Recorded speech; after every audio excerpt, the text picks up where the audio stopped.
Aloha. My name is Darla Palmer Ellingson. I'm testifying on the second item. And I'm not going to reintroduce myself again. I talked to you folks a couple days ago, but I wanted to bring your awareness to housing-related projects that the County of Maui paid for but never utilized that would be helpful to resolving fire-related and other lack of housing issues that this committee might want to investigate further.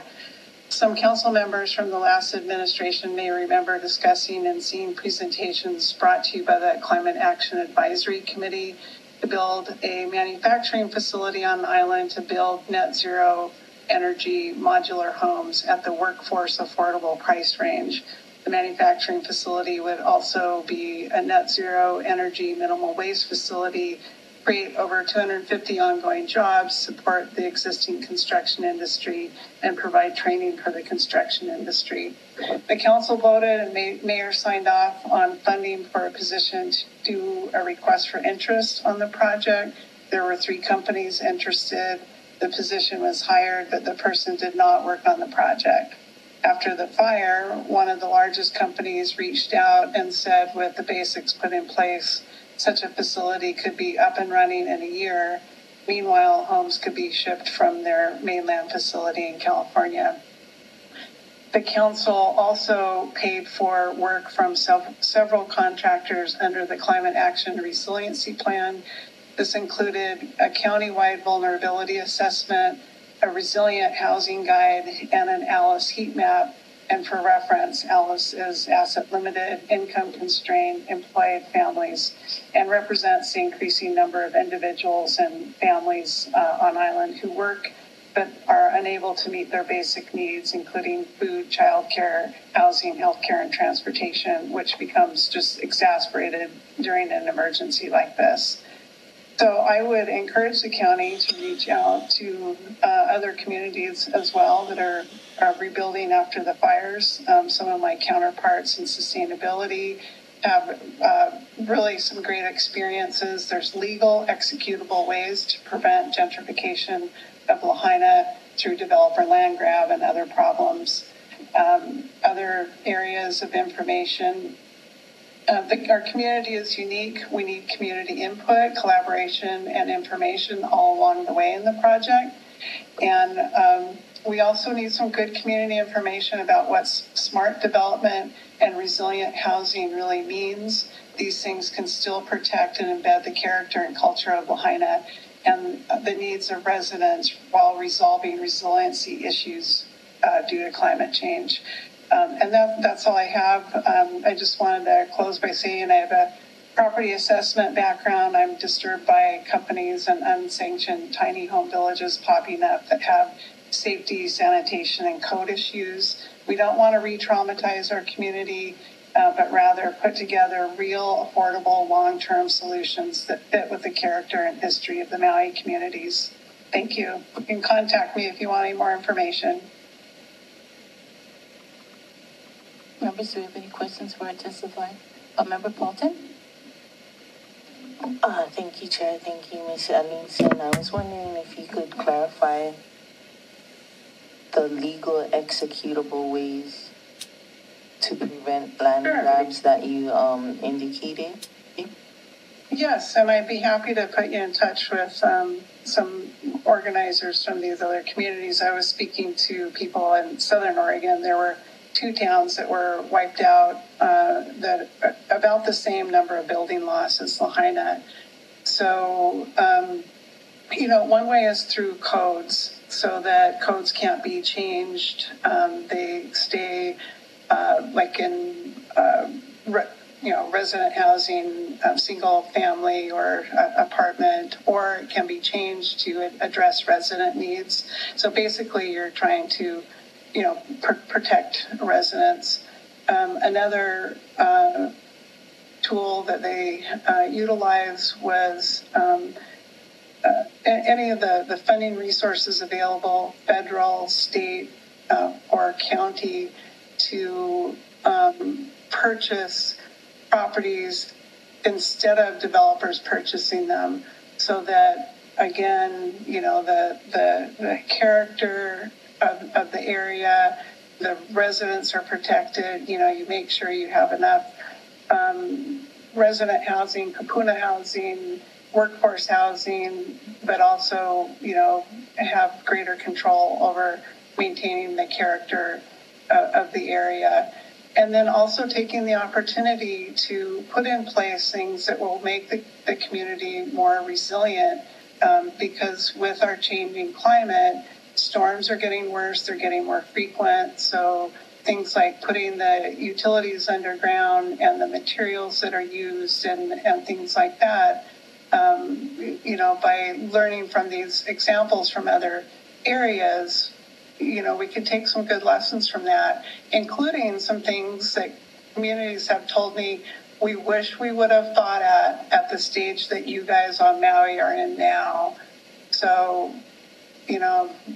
it's just ideas. Our area is unique, but take those ideas and apply it to how it could be put in place here.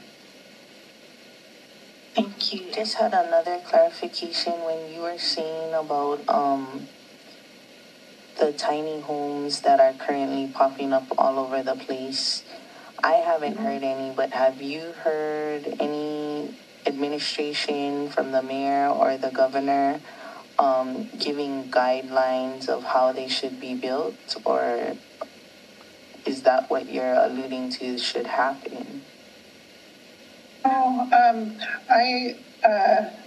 I don't admit, I guess I'm publicly admitting that I have a history from a while ago as a property tax assessor. So,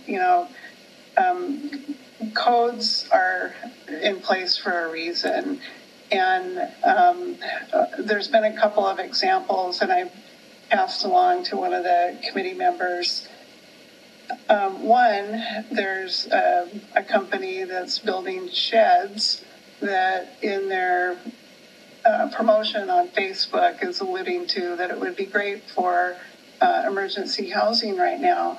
Well, they're not legal to live in, and I don't want to displace anyone, but, for safety, for sanitation, there's all kinds of reasons why that's just not a good idea.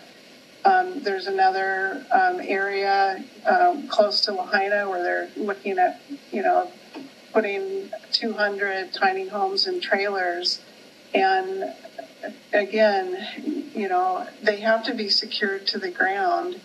And the trailer code, as far as I understand it right now on Maui, unless it's changed, the trailers have to be on wheels. So, if we get a hurricane come through here, those structures aren't secure. So there's just a lot of these things popping up that cause me red flags from, my background, and we just have to have a smart approach to it. There's both this interim housing need, which, according to people I've talked to that have gone through these devastating fires, we're looking at a 3-year period possibly before people can, get into a permanent home. So there's a 3-year period where we need, stable temporary housing. And then we still have the same problem as from before.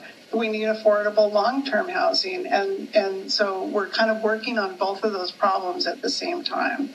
So I'm sorry that was a long answer, but yeah, there's a lot of problems popping up, and we need some oversight on code enforcement. Did you get your question answered? I think so. It's difficult to understand about with so much of the laws suspended, with the various multiple emergency proclamations. Right. At what point code enforcement comes back into play, and we don't want people to 2 years from now get evicted from the houses that they've been living in during an emergency. So it's difficult to understand that, but I think as best as she could. Thank you. Thank you. Can I pass on just one other suggestion that's related to that? The community in Southern Oregon said that the temporary housing from FEMA was good in the way that they bring it in and they take it out. So, you know that it's, it meets standards, it fills the need, but it doesn't create this problem after the fact of all of these unpermitted structures that are created. So that's something to think about. Ms. Ellison, if you don't mind, I'd like to be able to have a one-to-one talk start with you later on, so we can delve into this a lot deeper, and then probably bring it back to the committee at some later time. That's okay. Sure. Thank you. Thank you. Member Brown-Spanish, do you have a question for our testifier? Quick one. Thank you. Mahalo, Chair. Aloha, Ms. Ellison. Mahalo for your testimony. The Southern Oregon town that you're talking about, is it Phoenix or Talent or both? Yes, it's the combined area of Phoenix and Talent. Okay, mahalo, Chair. Thank you, Member Paulson and Brown-Fernandez. At this time, the chair is going to call for a recess. It is a pause for the cause,